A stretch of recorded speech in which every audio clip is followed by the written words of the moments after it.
saw that Roberto added Yes, some yes, slides. yep. Going to, okay.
Right.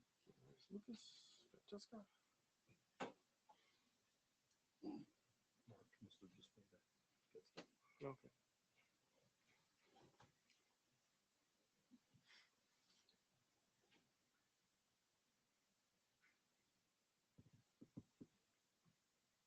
He's heard the beginning before, so Yeah. pretty sure we can. Yeah, he certainly has.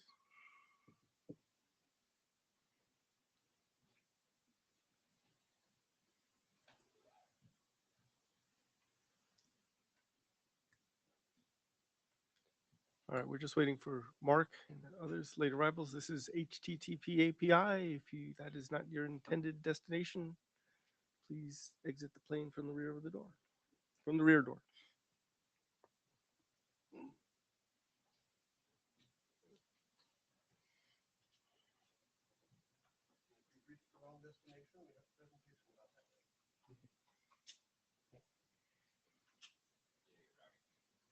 That's good.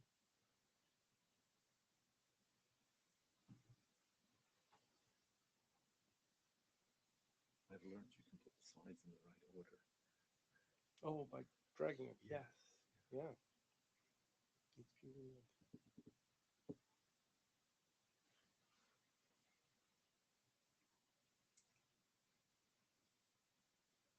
All right. Well, I still think we'll end up early. We should start.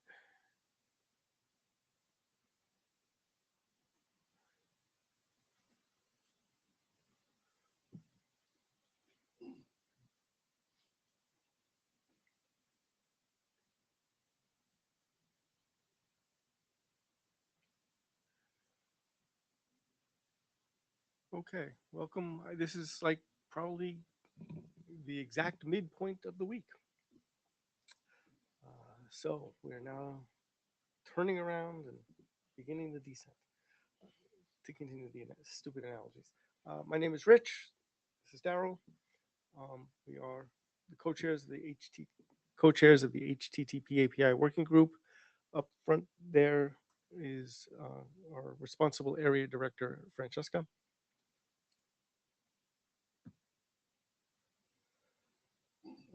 This should be familiar by now.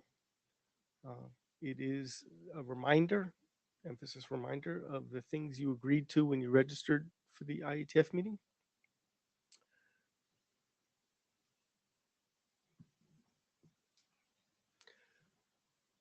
Meeting tips, again, this should be at this point familiar to many people, if not all. Sign in using MeetEcho. It's on there's a QR code outside the door. There is one there. You can get it from the agenda page. Click on the onsite tool. We will be using the onsite tool to manage the speaker queue. So please make sure you're doing it. If you end up using the full MeetEcho client, please mute the audio and video so we don't get feedback loops. Some people do that because they want to be able to see the slides on their screen. Remote participants, I know we have Roberto here. Please turn the audio and video off until you're starting to speak, and so on. And use a headset, not in the room. Resources, the agenda. The data trackers had a couple problems, instances this week, but it's up and running now. Other information is available at these links.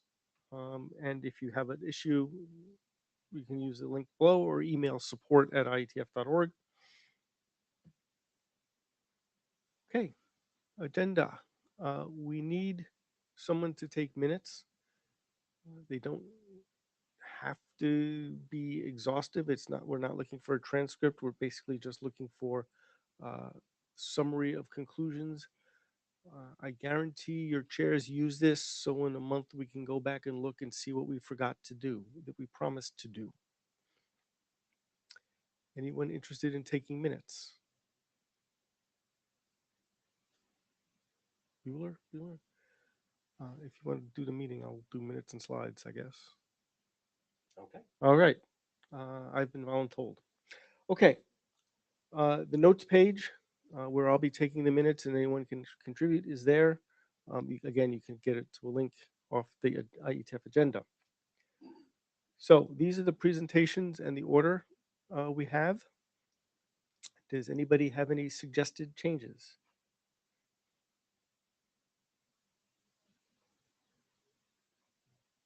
All righty.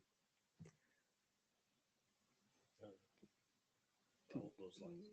Pardon me? I can upload the slides. Okay. All slides on screen stops. Yes, that would be me. Stop. Okay. Mike? Now, this might work. Oh, you want me to give share control to you? That works too. Let's see if this one works. May or may not. Oh, it does. Yes. All right. Magical. All right. So this is probably a pattern that everybody's familiar with.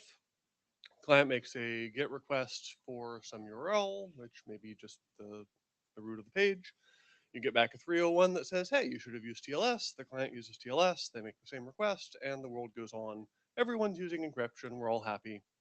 Yay. So, well, it was working. You have to point it. Aha.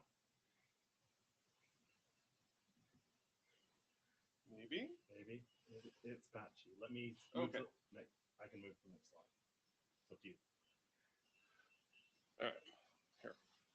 Can you just give me control? Yep.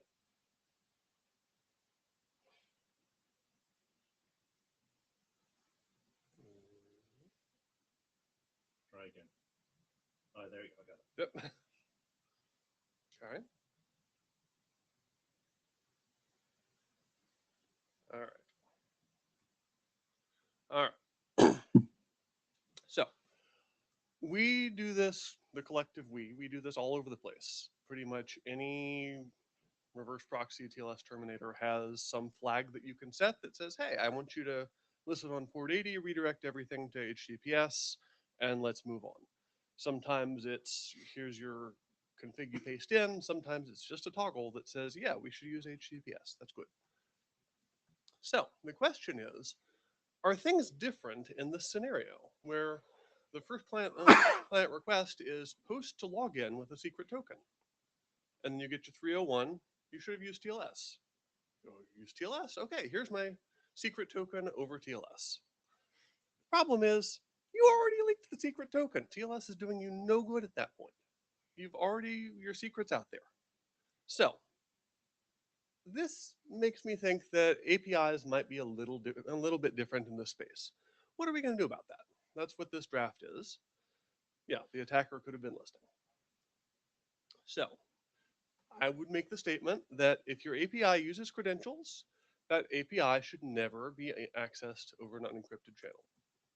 Not even to get a 301. It should just never be accessed over an unencrypted channel. But how do we stop that? Well, there are a couple ways. From the server side, you have a really simple solution if it's an option for your deployment, which is just don't listen on port 80. If the client can't connect to you on port 80, they can't send the secret token. Some deployments that may not be feasible, but there are other mitigations as well. You can use HSTS headers, you can use HTTPS records that have the same semantics. If a token does make it through, you can have a process to revoke it. As soon as you see it, it's like, all right, well, that password is no longer valid. Next time the user logs in, they have to generate a new one. There are also ways that clients can help prevent their users from making this mistake. So, particularly for API clients, we're thinking, you know, the user, the user in this case being the developer on top of your client, may have accidentally left the S off of the URL. So they just gave you http://. And if there's a redirect, maybe it just works because the client follows redirects. I would argue that those clients should be TLS only by default, and you have to pass something extra to say, I want plain text. If the schemes were the other way around, that you had to add the extra letter to say, I want clear text, it'd be a lot easier, a lot more difficult to fat finger it and accidentally go unencrypted. And then, of course, for the mitigations, if the server can't not listen on port 80 to be effective, the client has to implement those. So do HTTPS records, do HSTS. So the current state of this draft, ID was published. There were a few comments on the list and on GitHub.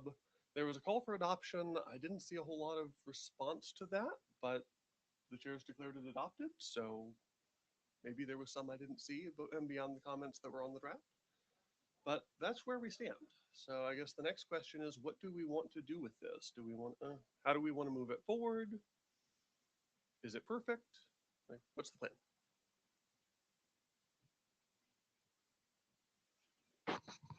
Just to avoid Rich Saul's speaking as an individual, there was one person posted an issue about I forget which one it was, one of the hyperscalers.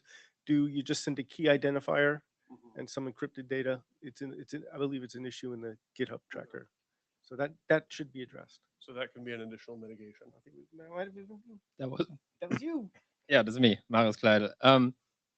Exactly. That was a point I want to bring up. Yeah. Like, there's some requests that are authenticated, but they don't necessarily contain a secret information key that can be leaked. For example, AWS does that you send an authentication key ID, which identifies you as a customer or the user, and then you include a signature as well. And the signature is generated using a secret key, but the secret key itself is not included in the request itself. Right. So you haven't disclosed anything. Yeah. In this case, of course, it's always better to use HTTPS, but the specific thing we're trying to avoid with this draft is to avoid leaking information that can then be used by an attacker to authenticate itself. And that would not necessarily be happening in this case. Okay. So maybe we just say, okay, that an authenticated request might not include secret information that can be leaked. But I think that's the only thing. So that seems like another good mitigation to have. In that situation, I would kind of wonder whether the request can be replayed. Usually, yes. Like, oftentimes the signature includes expiration times, but often case that's like an hour or a day. So the attacker did still learn something useful, potentially. Yes. It might also leak the key ID, which depending on your situation might be confidential or not. Depends on the setup.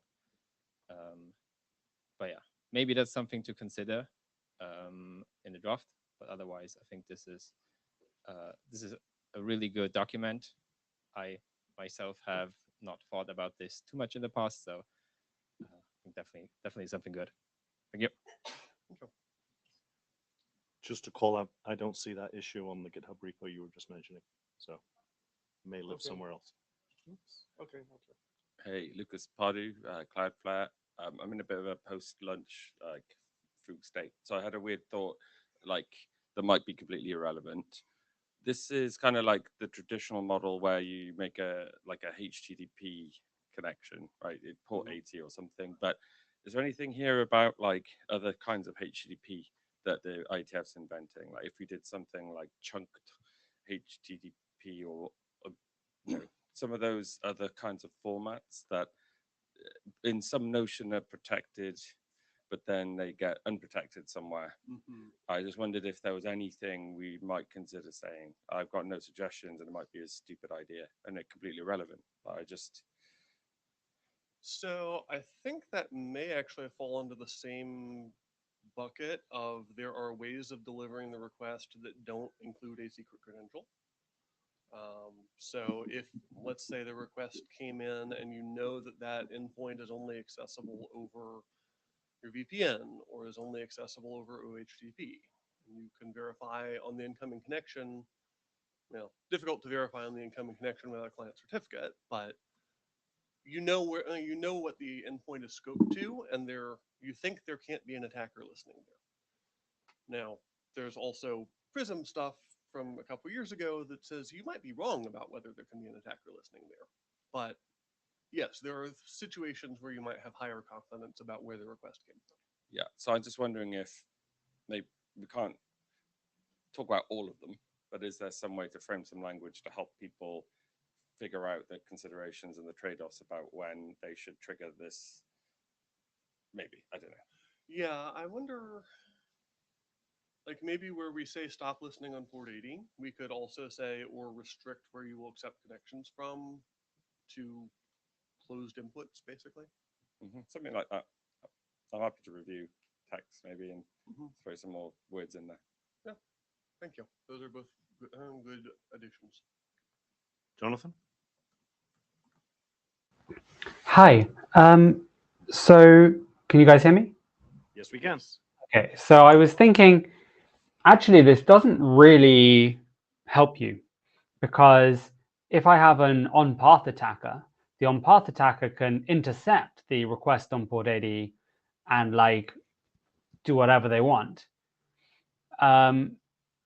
And you would never, as the server, know that that had happened.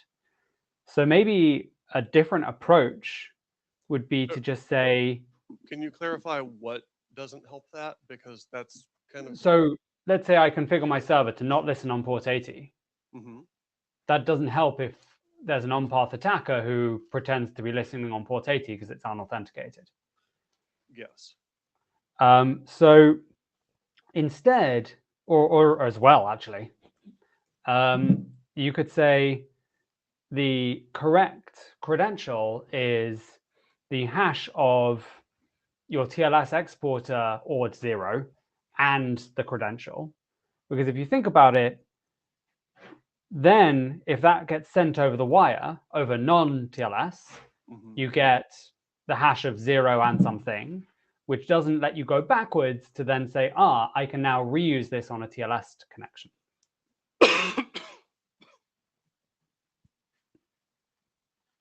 Okay. I feel like that falls in the same bucket of there are ways to build your authentication that you're not passing the secret token in the request.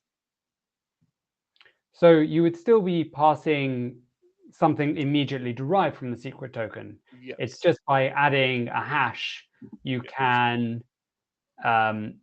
prevent this like cross leak with unsecured and secured, even in the presence of an on-path attacker. Yeah. Anyway, just a thought. Yeah, so I think there are two things to add there. One is that not listening on port 80 is still vulnerable to active attack.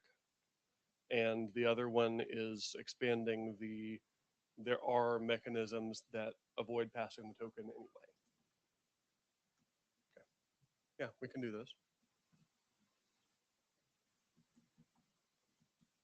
Justin?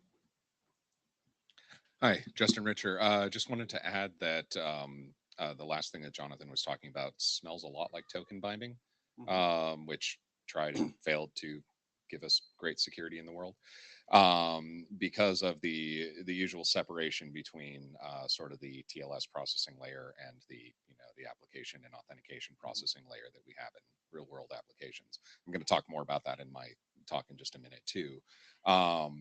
So I would so while there absolutely are a lot of really interesting and clever things that that can be done to avoid sending a plain text or even any kind of bearer secret. a lot of times those come with they come with a lot of baggage of in real world implementations. So if this draft does address that, I highly recommend that the authors dig deep into token binding. I don't know how familiar you are with that whole exercise, but I know the concept. Was not here for all of it. yeah, it was an adventure, and it seemed like it was going to be really good until it wasn't. Yeah. And so, in any case, there's plenty that's been written up about that and the thinking that went into that. So some of that, I'm sure, can be applied and learned from in this case, because it's at the end of the day, I think your observation is correct that it is looking at protecting the credentials in certain circumstances, and then to Jonathan's point of tying them to the specific context of presentation. That's really where the parallel with token binding comes. Right. It's not the same thing that he's saying. Yeah. It's not. It's definitely not the same. But yeah, and to be clear on the scope, I don't think we want this draft to attempt to propose a new mechanism. This is deployment guidance. This is, you should use a scheme with these properties, and if you don't, you should have these mitigations. I close the queue, but Jonathan, last word on the topic? So that does make sense to me. I think that's right, in as much as I've also tried to play with stuff at the HTTP layer and pull out the TLS exporter, and it's a pain. I mean, I'm hoping that'll be fixed soon. But one potential workaround that I can think of is you could just say you hash it with the string HTTP if you're doing it over HTTP, and with the string HTTPS if you're doing it over HTTPS. And that has the same mechanism, the same property. I mean, it doesn't prevent somebody's storing your TLS certificate, which fine, but it does at least say, at least this was sent on an HTTP channel, and therefore the token is not valid for the HTTPS channel if you replay it. Yeah, hash it against the scheme of the URL you're submitting it to. Cool. Yeah. I still think that gets too far into specifying behavior for the stock, but yes, something with those properties. Thank you very much. So new draft tomorrow? In the next week. Excellent. And next up on our agenda, we have Justin. Yep. I would love to release them, but we have a little problem. Oh, no. oh, you gave me control of his slide deck. So let me Try that again. Yeah, because it didn't ask me. There we go. Okay. It wasn't asking me which. I needed to have stopped his slides before you. All right. Hello, everybody. My name is Justin Richer, and I'm very loud. Sorry. And Lucas asked me to come talk about singing or signing in the rain. See, I can't even get the pun right on my own presentation. So over the last few years in the HTTP BIS working group, we worked on the specification that's now an RFC for HTTP message signing. You can go find that online. It already has errata, which means that people are actually poking at it and implementing it and using it. And yeah, I couldn't believe some of the errata through. It was kind of embarrassing. But solid document, really proud of the work we did. And this is really the culmination of a very, very long track of work. The reason we got into this is that, why bother signing HTTP messages in the first place? Well, it's that TLS doesn't solve everything. If you're making a TLS connection, what's the first thing that you hit inside your data center? A TLS terminator. No? Okay. I'm a little too proud of that joke. The biggest thing with TLS, though, is that because it is, transport layer, it's crossing that, as we were just talking about, crossing that up into the application layer where you're trying to do integrity over a particular message or something like that starts to get really squirrely in making that work. You've got intermediaries, you've got proxies, you've got reverse proxies, you've got all sorts of things that kind of sit in the way that oftentimes you want to be there, but you will want to have an integrity protection mechanism that is working up at a higher level. And so that's what we came up with. The problem with doing this is that HTTP is super, super weird. You can't just say, take this request and sign it and then move on with your day, because stuff changes all the time. So you've got your perfectly reasonable HTTP message. It's got all of your headers, all of your, the content and properties and all that other stuff like that. It's going to go run through any number of intermediaries and come out looking pretty different once it actually hits your origin server that needs to do the processing and figure out, what's this the message? What's this semantically the intended message that was sent? Even though underneath it's all the same. Those were all pictures of this guy, Tom Holland, right? And if you haven't seen his Singing in the Rain performance, go look it up on YouTube. It's amazing. So this raises the question, how do we sign something that changes? The whole point of a signature is that if you change something, the signature breaks. Well, we have something that we know is going to change. It's actually semantically allowed to change in a lot of prescribed ways. So let's take a look at what that process is. And first, you look at your message and you decide which parts you want to sign. Since this is a detached signature mechanism, you actually get to pick which parts of the message you want to sign and which parts you don't want to sign. This is not only going to be application specific, but this is also going to be deployment specific. I might know that I have an intermediary that adds or strips out like via headers, or changes incoming gets all the posts for some stupid reason. I've seen it.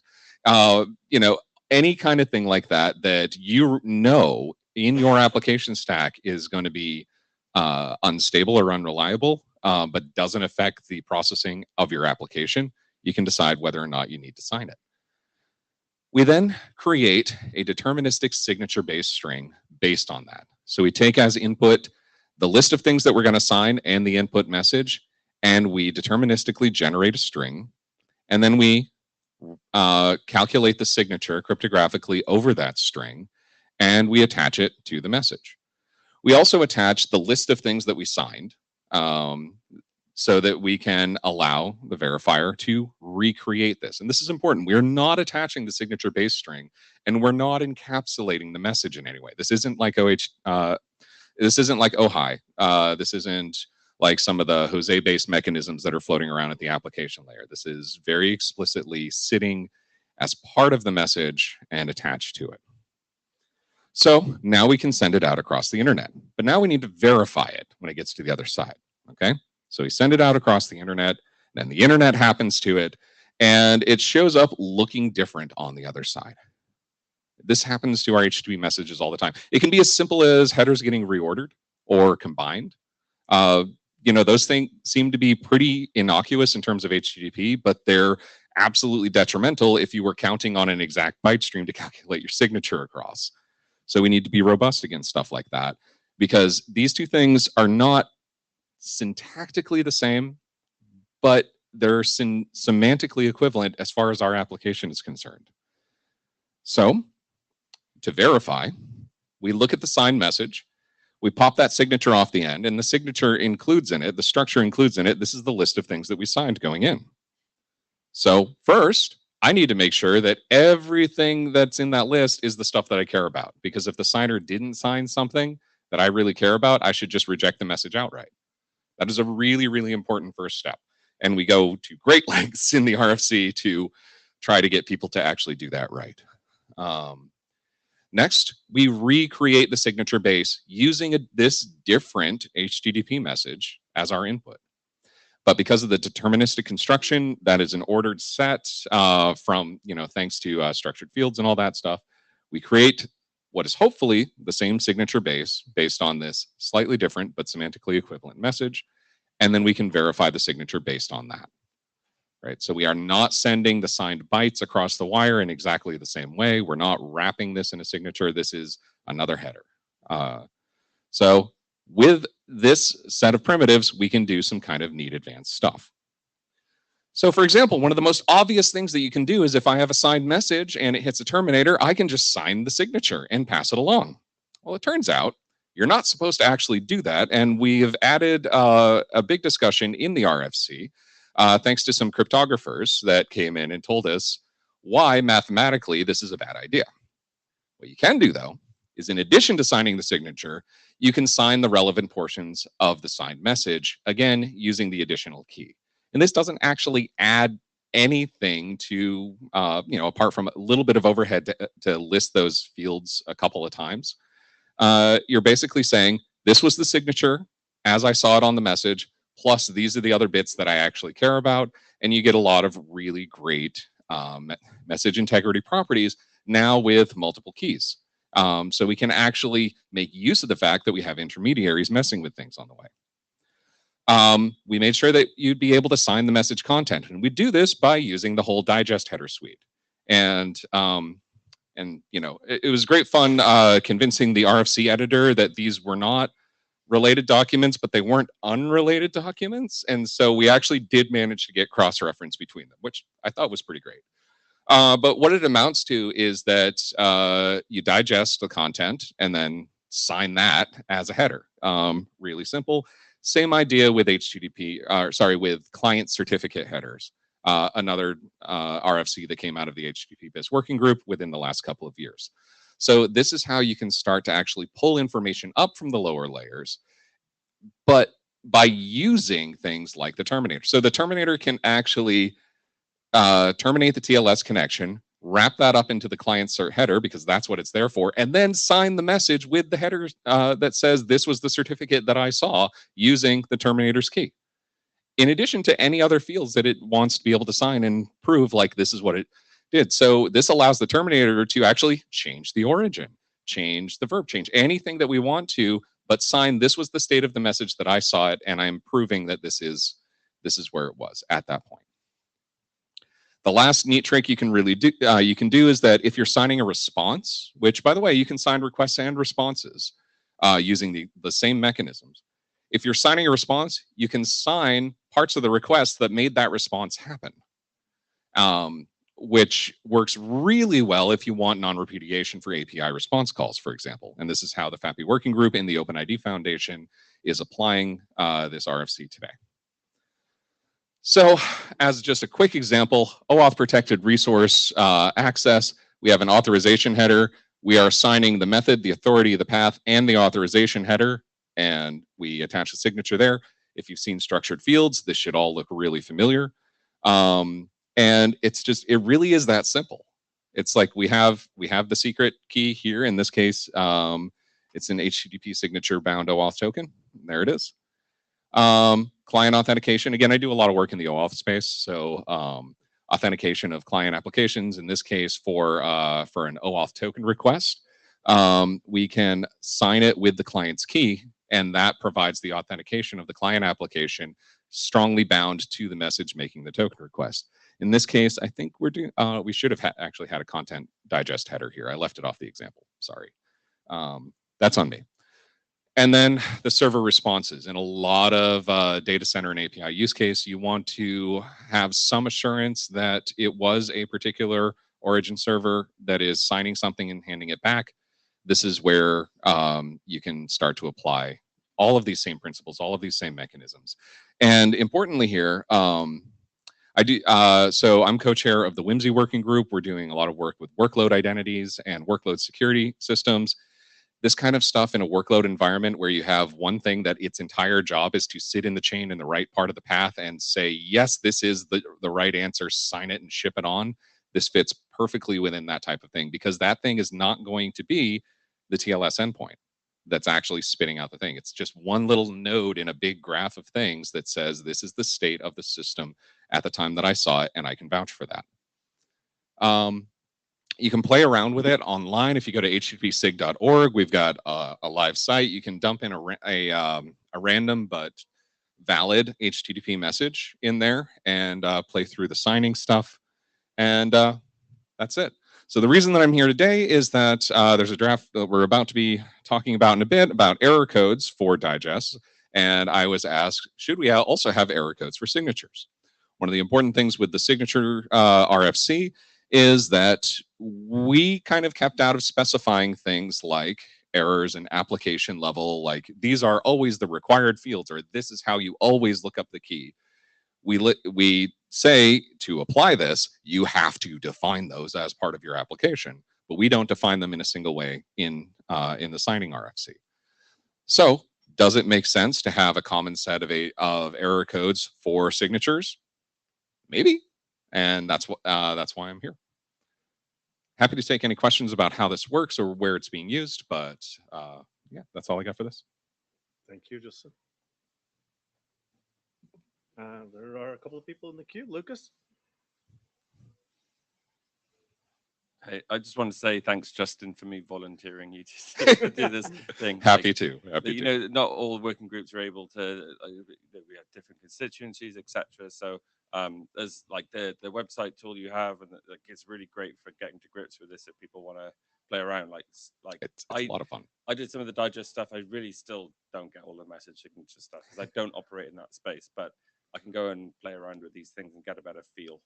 So if maybe some of the discussion about the problem types people still don't understand, maybe they go and have a play and could come back with a, oh yeah, just as an idea. Yep. I do recommend that. And the source for this site is up on GitHub if you want to go poke around with it. It uses a Python library in the back end to do the actual crypto stuff. I wrote it, so I can't vouch for how good it is. I can vouch that it's compliant, but in terms of usability of a library, maybe not. If you go to the libraries tab, though, there's a bunch of implementations with more coming online as I find them or people email me about them. So yeah, please go play with it and check it out. Marius?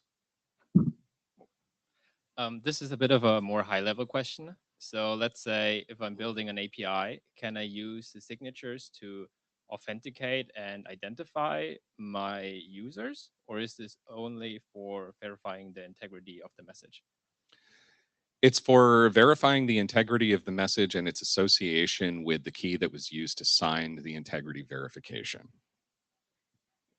So yes, you could do that, and that was honestly part and parcel to the OAuth example that I gave before. In OAuth, traditionally, the access token is just about authorization. It's not an authentication artifact. But this is saying that the presenter of the access token is a particular party that has access to a key. You can interpret that as authentication of the software that is presenting it. I wouldn't go so far as to say users, because most users aren't doing the crypto in their heads. But authenticating the software that's making the call, yes, it absolutely can. Thank you. Hans-Jörg? Hi, sorry. Hi, this is Hans-Jörg. You were asking explicitly about this error code thing, and I want to make sure I got that right. So is the idea if I send a signed request to some server that I get back like an HTTP error code and or some payload describing the error in more detail? Hold that question. We're going to hear more about that in the next section. Okay, because you were directly asking. Okay, then Yeah. I wait and.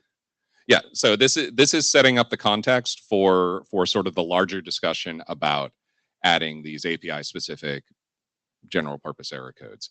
Because as you might imagine, with a process like this, with all these different pieces, there's a lot of things that can go wrong. And so my question to Lucas when he first asked me about this, I think I wrote back, I was like, yeah, here's like a list of 20 things that maybe are errors. I don't know. And so that's why we're here to have that exact conversation today. What does that look like? How does that fit into this overall system? Okay. Thank you very much. And Marius, do you want to present the slides? Do you want me to and click through your slides? I can do it alone. Okay, excellent. It's almost like we planned the order of this agenda. Smooth sailing.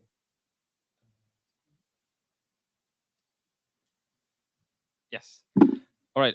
Thank you, Justin, again for the presentation. It was really helpful to set this up because I think the crucial point before was that, again, please correct me if I'm wrong here, but the HTTP message signature is mostly around the HTTP headers. But if you want to verify the integrity of the message content, you actually use digest fields. Is that correct? Perfect. And for that, there's the digest fields draft from Lucas and Roberto, who now also joined this. Actually, oh, sorry.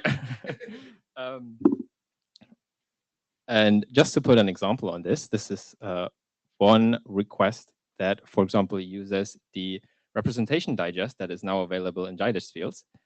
You can see on the right-hand side is the put request. You have a small body in there, and then you can say, okay, I want to verify the integrity using a SHA-256, and then I include the representation digest as a structured field. There's also one for the message content if you don't want to cover the representation data, but rather the message content, then there's another header available for that called content digest. Now, the digest fields RFC only specifies these header fields as a standard way to communicate digests for message content and representation data, as well as requesting them from the other side. There's no standard way of how related errors are responded back to the other side. And that is by intention, because the RFC was only about providing mechanisms to communicate them. And in the end, it's up to the application how they want to handle this, or maybe they even want to ignore them altogether. But that isn't great, not in all cases. Now, if you're, for example, building an API and you say, I want to embed integrity using digest fields into my API, I might also look into standard ways of how I can report errors in that regard. And for general error reporting, we also have another RFC for that. That's the problem details for HTTP APIs. It's a really nifty approach. It's basically a machine readable description of problems that can either be JSON or XML, whatever you prefer for your API. And every problem type has an identifier attached to it. That is this thing here. It usually points to some registry, but it doesn't have to.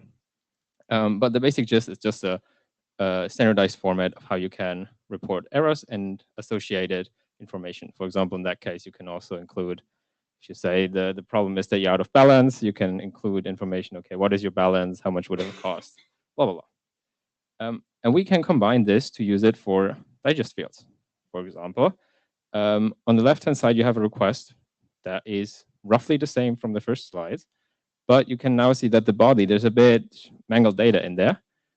So the representation data doesn't match the digest anymore.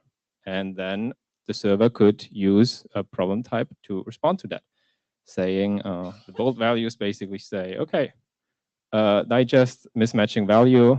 I use this algorithm. You provided me this digest, but I calculated that digest. This doesn't work out. I reject your request. And this is basically what we're proposing here.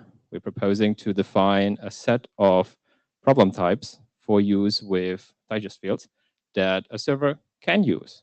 It doesn't have to use them. It's still up to the server. But in cases where this might be helpful, implementers can choose to use these problem types. So we have identified for the digest fields in total 3 different problem types that are worth covering. The example from before was about mismatching digest values. In that case, maybe some intermediary mangled with the request, or maybe there was issue computing the integrity field in the first place. Whatever, they mismatch, and that's all that counts. You might use an algorithm that the receiving side doesn't support. So then you want to say, I don't support this algorithm. I cannot verify the integrity. I reject the request. Or we've also identified a case where you have an invalid digest value, meaning that you present me a string that's a bit too short, and this can't be a SHA-256 digest at all. Like, I don't even verify this. This is wrong. You have probably a bug on your side. But overall, these are just building blocks for applications and other protocols. You can use them whenever you want. And we think they are quite helpful for servers that want to implement digest fields. If there are more cases that could be covered here, please let us know. This is the input we're also seeking from the working group. But then coming back to the method signatures from before, this covers some ground that also is reached by the HTTP message signatures. Like it also uses algorithms or select hashing algorithms. So maybe some of these problem types can also be reused for HTTP message signatures, or it's also worth considering adding additional problem types that are specific to HTTP message signatures. And this is the open question to the working group if they think that's relevant, and if yes, which problem types. Thank you. Thank you. Any questions? Lucas.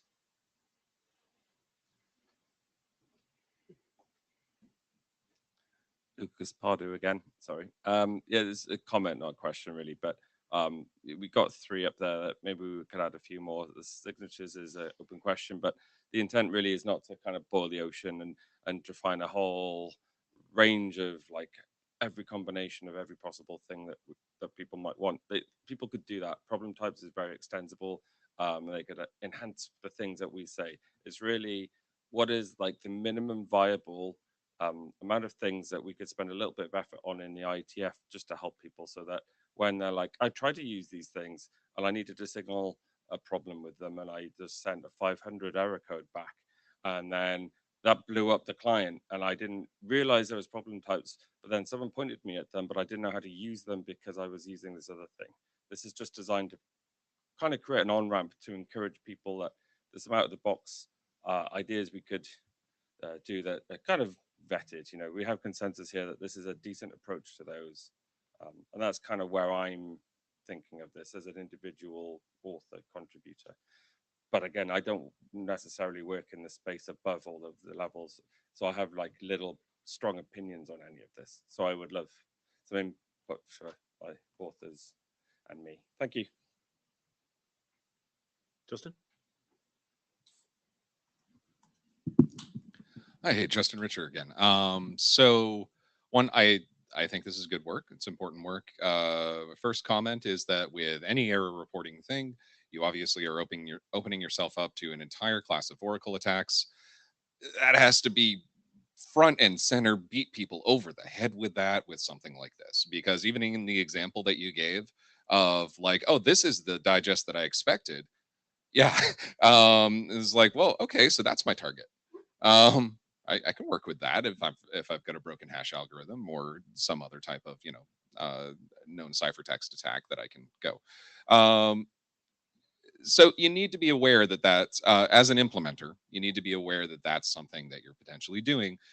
If that's okay to trade that for the good things that you get from this, which is kind of what Lucas was just talking about. Like, oh, this broke and I don't know why, and I'm actually trying to do a good thing here, so you can do that. So that is just sort of general applicability of this in a security context. Second point I wanted to make is I found the list of things that I emailed to Lucas of possible errors that could be coming from the HTTP signatures. And as I mentioned before, it's a more complex list. I have the signature is invalid, which like this just means this just doesn't make sense. I can't parse it out to the right number of bytes, whatever. I don't know the key. I don't know the algorithm, or I don't support the algorithm. Those may or may not be the same thing. The key that you identified does not match the algorithm that it's supposed to be used for. That is a really, really big and important class of attacks that we've seen exploited in the Jose world. Whereas, because did you know that you can take an RSA key and run an HMAC over it, and HMAC doesn't care. So if you do an algorithm swap attack or something like that, that's a big problem. Your signature is expired if you're using times that. Your signature is not new enough, which is a different question from it being expired. The needed components of the HTTP message for this purpose have not been covered. I couldn't find a covered component in the resulting message that you say that you signed.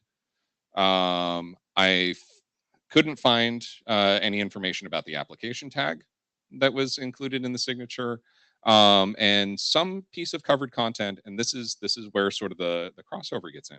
Some piece of covered content didn't match its expected value. So this is, if I signed the method and the method changed, then I can actually detect that as its own sort of specific thing. Or in this case, if I check the signature and the signature validates, but the signature is over the digest, but the digest doesn't match the body, that is a separate class of checks that I have to do. It's something that we call out in our security considerations. I think it's mentioned in 9530 in the but use signatures also security considerations section there as well, because this is a whole other class of attack surface that developers need to be aware of when applying these technologies. And it's something that can be detected and can be brought back. And this was literally me just sitting down for a few minutes going, what are all of the things that could possibly go wrong that I might want to tell a developer about?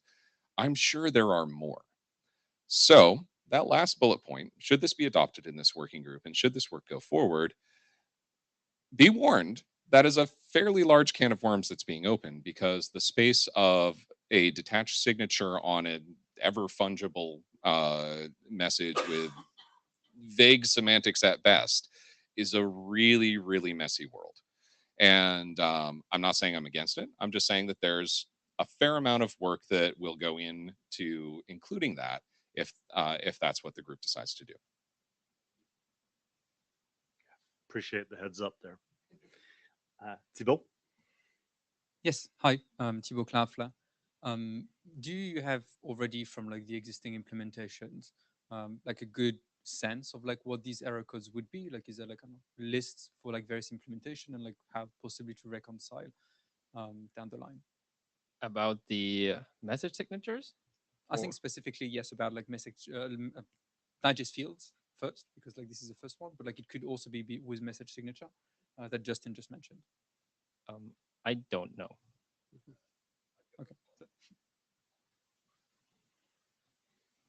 I can respond to that, and maybe Roberto would want to as well, but because he was closer to this stuff. But effectively, in the HTTP working group, what we found was it was really hard to get implementer feedback on this stuff, which is why the RFC is very like, this is how you can generate the thing, and this is how you could check it. But what you do with that is up to you. The expectation being that people who write things like OpenAI API specs or profiles of things and piece all of these things together would define precisely like whether it's really an error. If you send, say, 3 digests calculated with 3 different hashing algorithms, and 2 of them pass and 1 fails, what do you do? That was like a very use case specific issue depending on your threat modeling, et cetera, et cetera. So I would say it's unanswered and should stay unanswered within the scope of the IETF. But maybe, I don't know, like there's something we could do. But just to that point, just in this is an adopted document. Oh, it is. I didn't think it was yet. No, sorry, just maybe it wasn't clear. This is adopted, but it's really like we're probably close to done on the top few. Right. But if we wanted to do the bottom one, it's a lot of work, and that's the question I think as authors we would like to know. We can't do it on our own. We would need the help of other people. We can drive it, but we can't finish it, if you know what I mean. So, sorry, just. Rich, you're up. Rich Sauls is not as the chair. First of all, Justin's points I think are really important. Security oracles where you give the attacker information that you didn't expect would be useful, they will find a way to be using it. As an example, many of us are probably familiar with, it used to be when you log in, type your name, and it would say invalid name. And then you type, and then, oh, okay, so now I got to get in the name. And then I'll get to the point where I asked for the password, and it would say invalid password. So now you can do a step-by-step attack. Now it's usually invalid name password is one error message. So you want to abstract. I think it's probably useful to do some kind of problem types for signatures, but probably not worth slowing down this document, I would say. And so maybe, whoever wants to, and we bring in, some people from the security group or area to help draft that. We can also see once there's more experience with signatures, HTTP signatures. That would be my recommendation as the chair or as an individual, whichever. Yep. Go ahead. Thanks, Justin. Richard, just responding to that. Yeah, if the group decides on a reasonable subset of like these are the important errors we want to call out and formalize, that makes sense to me. You've got a lot to pick from, and and it all needs to be filtered through the, you know, what is likely to be useful information to a good well-meaning developer versus what is likely to be useful information to an attacker. But I mean, that's going to be a general security consideration for this whole doc anyway, as it is for all of the problems responses that delve into the security space. I mean, I've worked in healthcare cases where a 403 versus a 404 is a privacy violation. And so there's a lot of subtlety when this stuff hits the real world in certain circumstances that just need to be upfront about.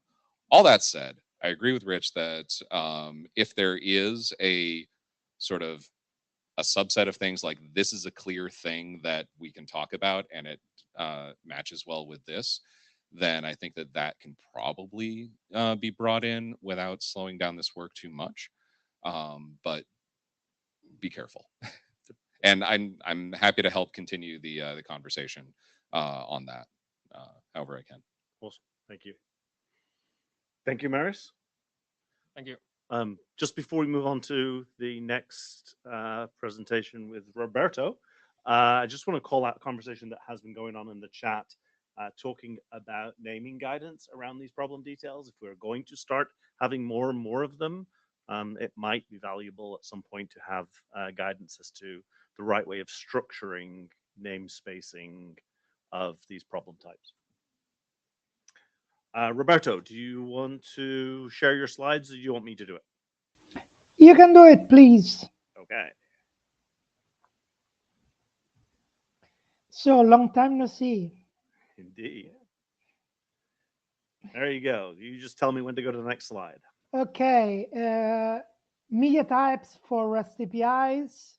We published YAML, and that was good.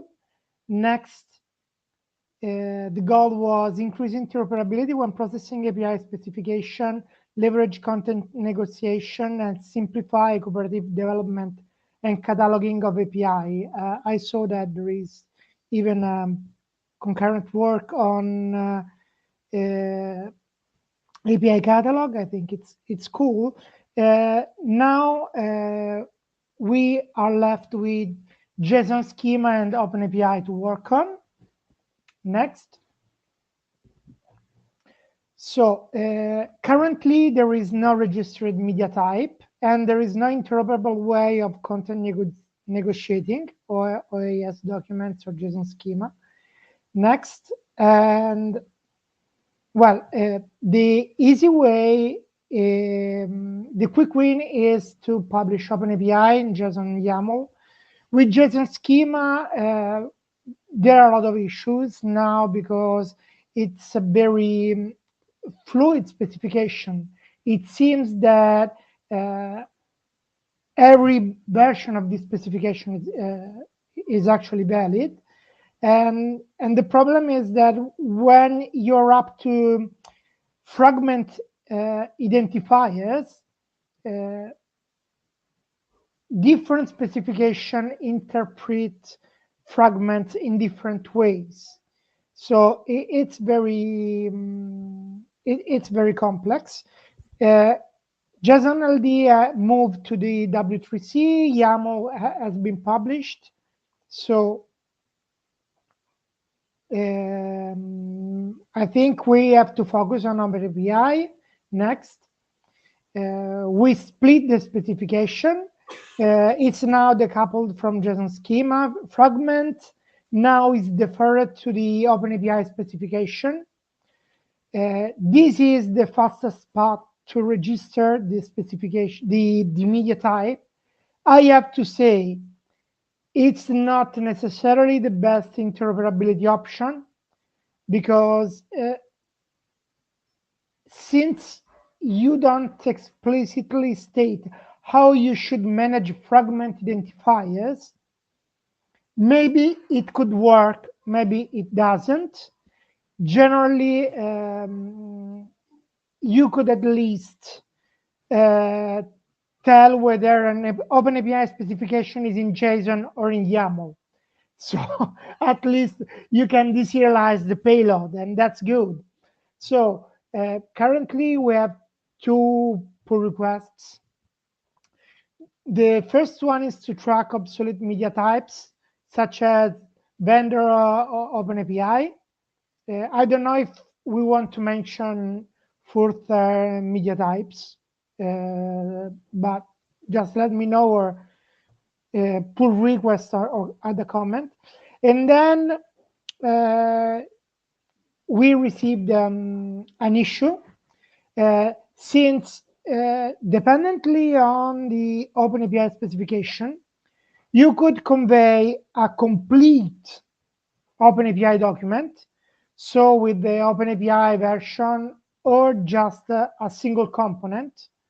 And when you convey a single component, for example, just a schema, it's not, or it may not be a formal valid OpenAPI document. So this is something that we could, we need feedback on this to have this parameter to say, okay, I'm just sending you a schema, but the schema doesn't contain an OpenAPI property. So you cannot know which version of OpenAPI you need to parse. It's just stated explicitly in the accept or in the content type header, for example. And now, in this case, the problem is that you should always be tolerant, because actually, since there is no media type, the registration, clients just parse everything, guess whether it's valid JSON or YAML, try to reconstruct and resolve the references, and validate the whole reconstructed document. They don't just validate every single request response. So I'm not sure that, I think it's useful in some cases. I'm not sure whether this should be, enforced by clients, for example. And then I think next slide, and we are done. JSON schema. As I said, we can just register the media types.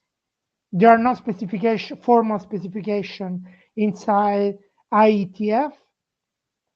And then, well, at least we have a media type. I don't know if it is possible, but I don't know if there is actually a safe way to just register a JSON schema media type with all the fragment identifier correctly specified and so on.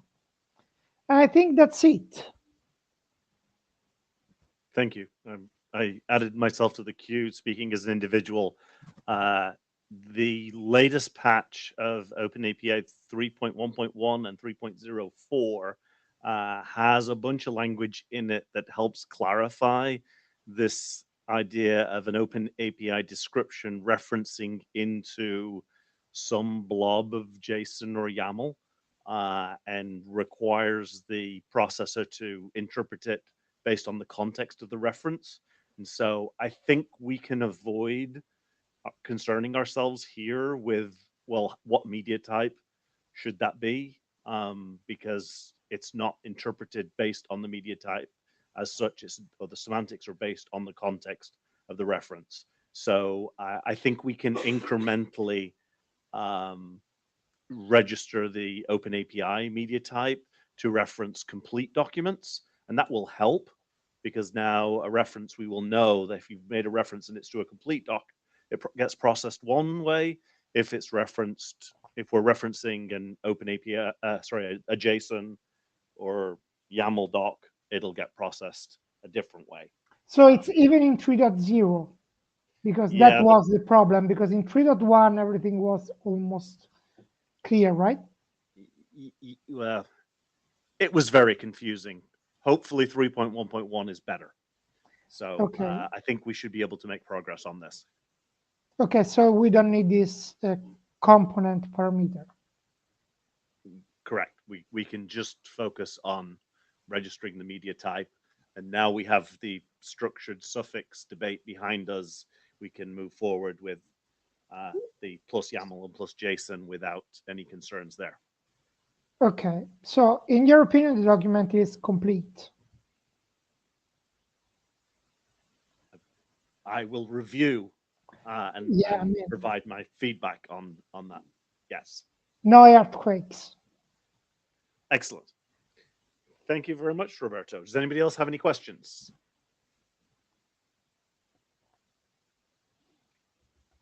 No more questions. Okay. Excellent. Thank you for listening. Thank you. Welcome back.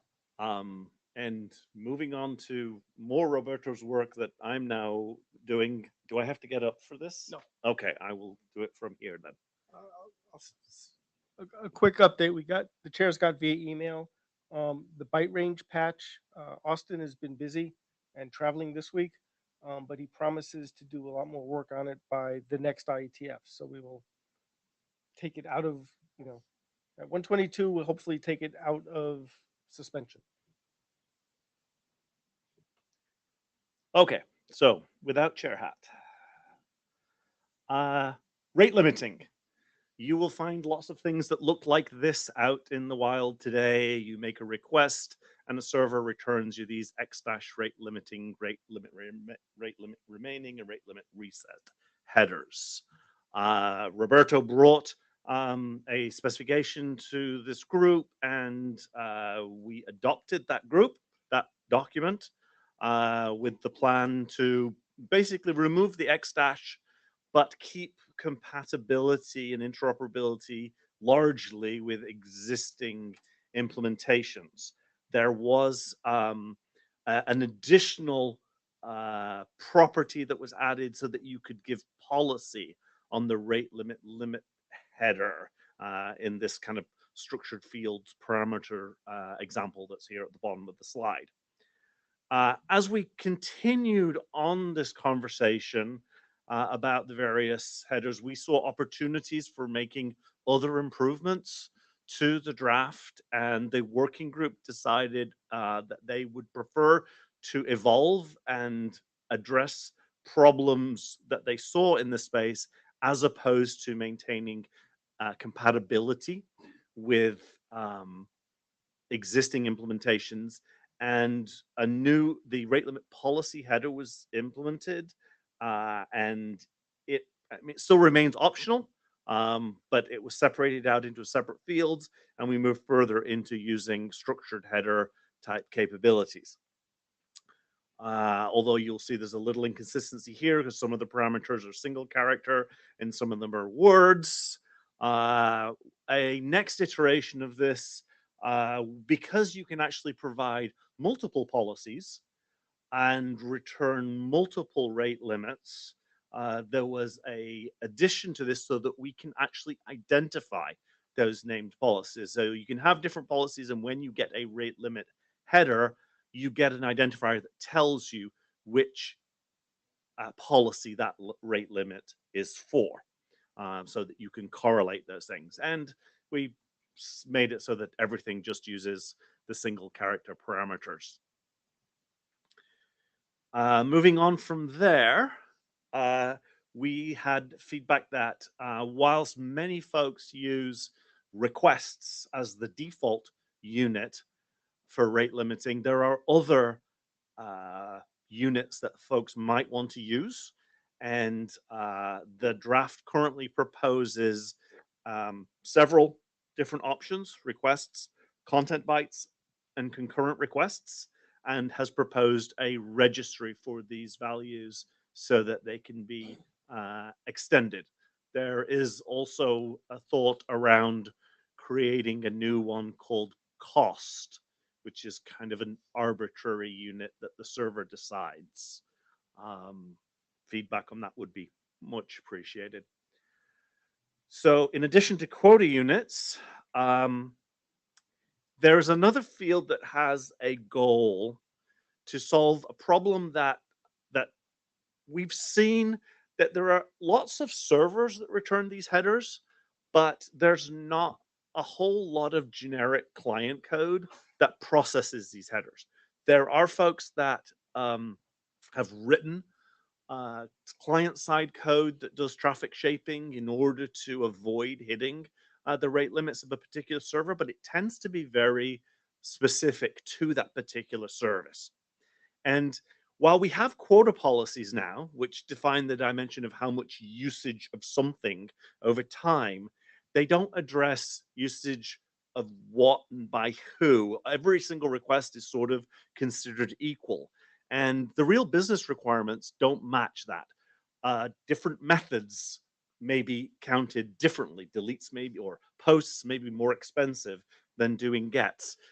We may want to divide capacity based on users. One user gets this much capacity, another user gets a different amount of capacity. So there's different dimensions on which you want to be able to allocate. A server wants to be able to allocate capacity. We've had some conversations about this in the past on the issues, and we've used the term scope. I chose to avoid reusing the word scope here and introduce the notion of a quota partition, where a partition is a division of a server's capacity across different clients, users, and owned resources. And now when you return a rate limit header, you can optionally provide this partition key, which is just some, say, opaque, carefully, value that says, here's some kind of key into the count that you need to keep track of how much capacity or how much quota is left. And we name this particular example, names it as per user. So somewhere buried inside that partition key is a user identity.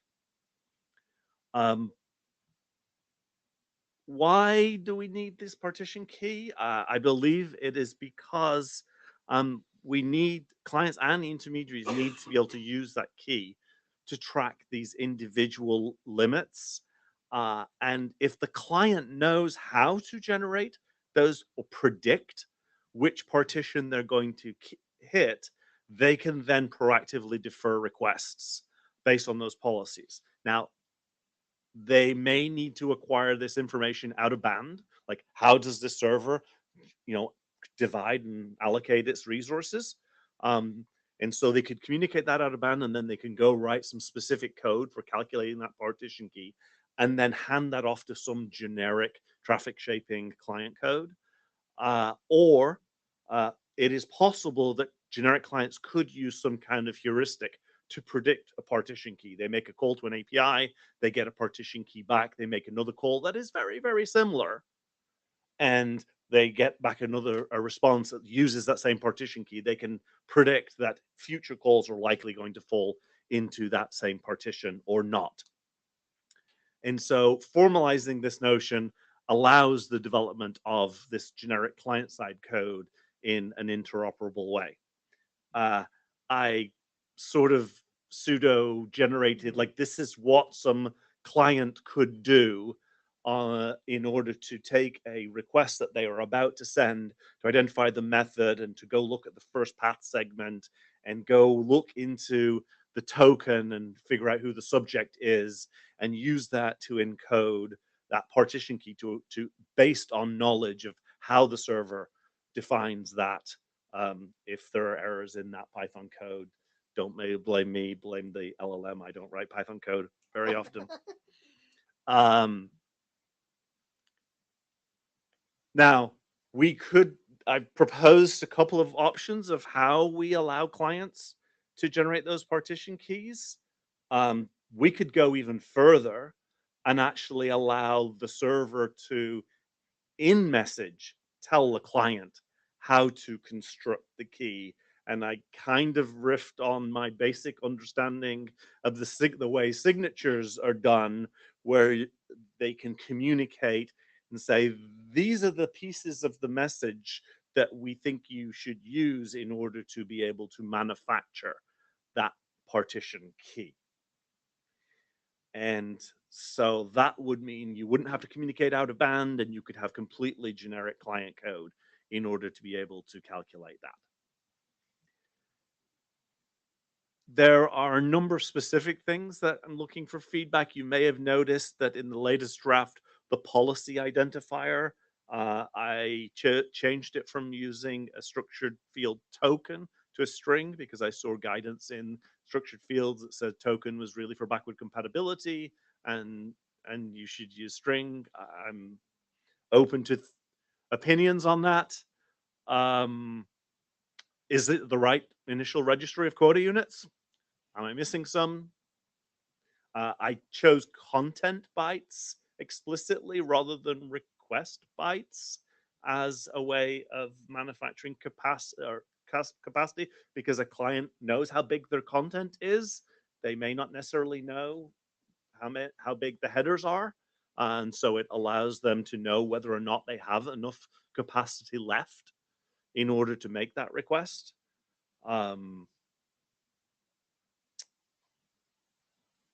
Is one of the pushbacks that we had when we had initial conversation around scope was this is adding a bunch of complexity. And so, yes, this partition key adds complexity. I think it's valuable enough, but I'd love the feedback from the community as to whether or not they think this is an essential thing to add. And do we need to have this in-band way of communicating it, or are heuristics or out-of-band sufficient? And finally, at the moment, the spec says that partition key is needed on both the policy header and the rate limit header. I'm not convinced I was right. I think it's only needed on the rate limit header. And so some of these items I've already opened in issues on GitHub. I would love to get feedback there. Hans-Jörg. It's time. That was the last slide. All right. This is Hans-Jörg, a rate limiting enthusiast and rate limit obeying enthusiast. On the partition key, or how was it called? I don't want to. Yeah, it's called partition key. Name. I think it's a very useful thing actually, because we deal a lot with APIs where it matters actually, on behalf of some users, So I think it's very, very helpful. I even think I understand you propose that this partition key is like arbitrary in a certain way, right? I would even say like something like user and probably some other categories are worthwhile maybe even suggesting because they are like inherent in many APIs. But I would like to see what other people hear because of course my view of APIs is a little bit biased, but it might be easier for people that need to deal with that if they don't need to look up for each and every API using that, how it spells per user, per lada, or something like that. Because I think if there is something like a user behind that API usage, I think that's a very generic concept if it exists. A similar one would probably be something like organization to which a user belongs. That, again, maybe a little bit even more specific. Just another one might be something like client ID I have as the one using the API. Yeah. So these are the three ones that immediately come to my mind here, and which I think might be very helpful to understand because one rationale here, for instance, so in one of my favorite domains like email, groupware APIs, it may well be that the user, for instance, is using the very same API at the same time without the knowledge of me accessing the API on behalf of the user. Which means like that may count through the limits in certain ways, and so it's of course helpful if I have multiple users in parallel. I cannot just know that, right? And if I would just have the very generic response, I would say, okay, something is wrong with the service by itself. Whereas when I know, okay, it only affects a very certain user, I can deduce in a way that this user is actually, occupying rate limiting from another way, which, by the way, might be something on a privacy level, actually, now that I say it, but that's probably another dimension. Yeah. So. Yeah. There's certainly a case for making a well-known set of values that could go into that partition key. It's another way of doing it. I think the challenge there is then clients need to know how that particular service maps that concept into that well-known thing. So in this particular example I show at the bottom here, I'm using the subject claim of a JOT, which is often the user and the client ID here. And in a multi-tenant environment, you might have a claim that's a tenant ID. And so I'm using those exact things. I'm just reaching into well-known HTTP concepts as opposed to or HTTP and OAuth concepts, as opposed to trying to define a new set of nomenclature here. Right, good point. I agree with actually a very short comment. I agree that, of course, it will not totally solve everything if we just define some key here. We still need to understand what does it mean in the context of the service. But we are talking about error cases here, right? So it's not always probably something I will automatically deal with, but also something I see in the logs. So if I have that per user thing, I can still look up what it means in the policy, which I could not if there's just no such information. Yep. Thank you. Justin? Hi, Justin Richer. Rate limiting agnostic, but I have opinions on this syntax. So something really important to know about sort of where this syntax came from. One, the @ symbol we picked because you can't start a header with the @ symbol if you're doing things right. That's and nobody had used it for something else yet. And the other thing is that for each of those in signatures, that defines what is called a derived message component. It's not just pointing to this is part of an HTTP message that we're generally speaking about. It is very specifically stating, go to the HTTP message abstract model that you have, take this piece out, serialize it in this very specific way, and the result of that transformation is this string that then gets added to the signature base.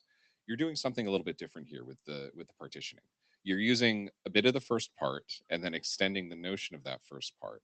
So I would argue that you're not quite doing the same thing. So if you do go for this syntax, I would argue that one, it should definitely be in its own registry and namespace because it's the result is going to be different, right? So @ method in this space is going to be creating a different thing than a signature base line, right?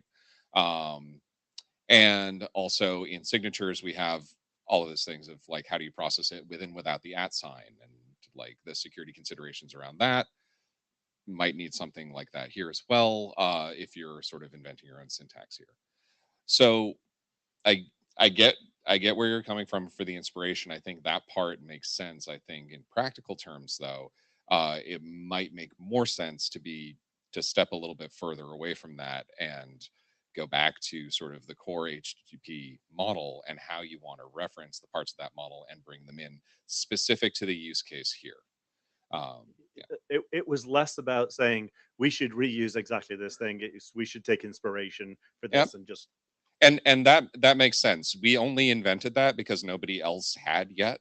I didn't want to have the @ symbols in there. It makes it a little messy, and it actually opens up to an interesting class of bugs. Thanks, Golang. And so the thing is, there we did that to fit that specific that very, very specific and narrow space. You're kind of in a similar place though, where you need to abstractly point to some part of an HTTP message. So yeah, there's some overlap in the motivation here, but differentiating those, I think, is going to be important for this work. Nice. Yeah, thank you. That was all. Marius? I agree that partition keys are probably helpful. I think they're a great addition. I'm not convinced that communicating the format or the origin of the partition key in the responses or in the policy is needed, at least not in the use case that I have in mind. Of course, it's only my application, my usage. I would rather include that in my API documentation where developers can read it. And for my approaches, that will be sufficient. And I can say, okay, this is how we handle this under the hood. You will get the partition key back if you want to use it for debugging, for tracking rate limits on your own. But yeah, I'm not sure that partition keys are needed in the policy itself. That being said, I also opened up an issue, I think, in a repo about this document defines headers to communicate rate limits and policies in general. Of course, it doesn't say exactly how you handle them under the hood, but would it also make sense to define a problem type for when the rate limits are reached, so that there, besides communicating rate limits itself, there is also a standardized way or a common response to provide to the client when the rate limits are reached. Of course, it's entirely optional. Servers can use it, they may not use it, but at least then we as a community have a common response format for that. Yeah, that's just a proposal. Yeah, that's a really good call. I think we should be thinking about problem types for all the new mechanisms that we bake. Excellent. Well, appreciate the feedback. You know where the GitHub is. Love some more input on this, but it's great signal. I'm going to move on now because we have 5 minutes left and there's a few other things that I would like us to cover. Okay. Close that. And no, not yet. Share slides.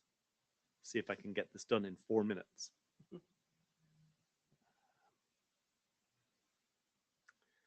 So just as an overview of all of the work that is going on in this working group, we have just adopted HTTP privacy and the digest fields problems document.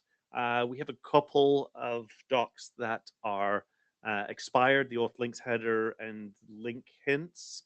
Mark, do you have any reason why you were not able to? Oh, don't be so. Any plans? Yeah. Okay.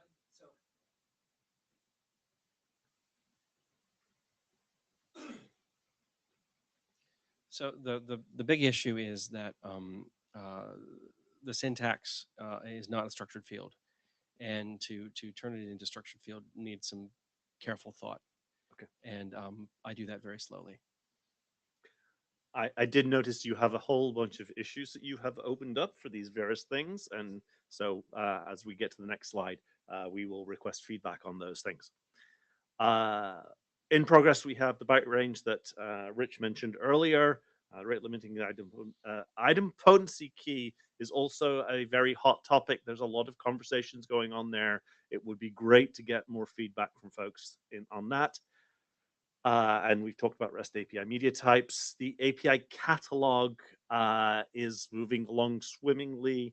I should just actually go to the, before I talk about that one, deprecation header is now in editor queue. So that should be becoming an RFC fairly soon. Stop slides, share screen. Do I want to accept my own share screen? I think I do. And yeah, this entire screen, I have nothing to hide. Well, he's working on that. On the item potency key, Daryl and I went through the discussions and the open issues, and we scoped it down. So I think instead of 11 open issues, many of them focused around a separate service. This was more about direct client server communication with no intermediaries, trying to provide a unique item potency service. So it's a more tractable draft that will hopefully move forward. Call out to Kevin for awesome work on responding to all of the issues that have been coming in from the various reviews. He created these issues with the last ones that have come in, and I'm expecting him to provide a draft fairly soon to update those, as he has been doing. These are the issues around item potency. As Rich just said, we were kind of trying to stop the conversations around item potency service. The original concern that was raised was around, there is this pattern that sort of says a resource server should always respond with the same result it did the first time. And there's a bunch of debate on that. And so we are definitely seeking feedback on these two issues on the item policy repo. These are the items that Mark has created on link hints. I added this new status to specifically say seeking feedback rather than the very passive in discussion status. There are also some items on the link rel auth that came from the SecDear review. It would be great to get working group feedback on these two particular issues because they talk about how browsers should constrain the things that we do and how link relations should be used. I'm going to skip right over the media types and rate limit headers. There we go. That is everything, and we are at time. So if you have any other business, let us know, and we'll talk about it next time or on list. Any last words? For one of the first sessions, we did not end early. So thank you all for the productive work. A lot was done. Thank you for cooperation with our HTTP BIS colleagues. Cool. You can. Bye-bye. Thank you. Bye. And Thanks, Roberto. a big hug to everybody. See ya. Bye. All right.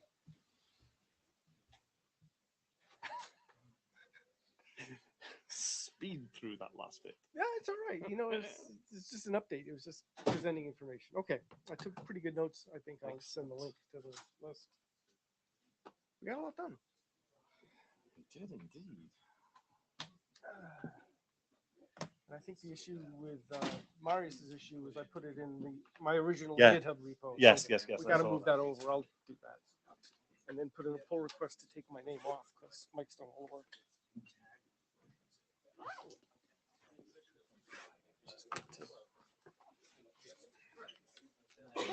Nice to meet Marius. Yes, indeed.